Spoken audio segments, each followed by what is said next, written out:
کا بڑا کردار ہے، تو ان کو خراج تحسین بھی پیش کرتا ہوں اور خوش آمدید بھی کہتا ہوں۔ اللہ تعالیٰ مزید ان کو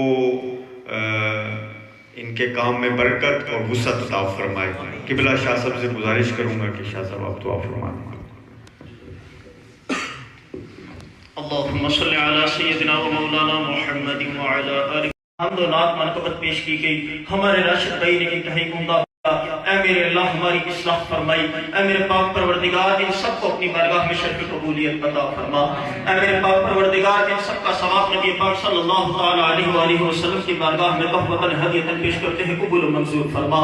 اے میرے اللہ تمام انبیاء کرام، رسول، صحابہ کرام، تابعین، تبع تابعین، اولیاء کرام، شہداء کربلا، اسیران کربلا، اسیران اسلام، شہداء اسلام، حاضرین محفل کے مرحومین، خصوصاً بالخصوص اس علاقے کے جتنے مرحومین ہیں، جتنے دوست احباب یہاں پر موجود ہیں، ان کے خاندان قبیلے کے جو مرحومین ہیں، سب کی ارواح کو شان ثواب کرتے ہیں، قبول منظور فرما۔ اے میرے پاک پروردگار سب کی قبروں وہ واپس گھر تشریف لے آتے ہیں۔ اب جب وہ گھر آتے ہیں اور ایک دن جب اللہ کے محبوب صلی اللہ علیہ وسلم کو نہ پایا،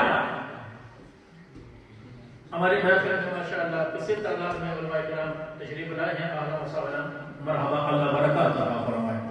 اب میں سبق سناؤں گا تو میرے لیے آسانی یہ ہو جائے گی کہ سبق میں جہاں غلطی ہوگی وہاں اصلاح ہو جائے گی، اور مشکل یہ بھی ہے کہ سنانے میں ڈر بھی لگے گا۔ بہرحال علماء ضرور حوصلہ افزائی فرمائیں کہ سبق سنانے میں لگا ہوں۔ حضرت عبداللہ بن عمر رضی اللہ تعالیٰ عنہ سرکار کو روز دیکھتے اور واپس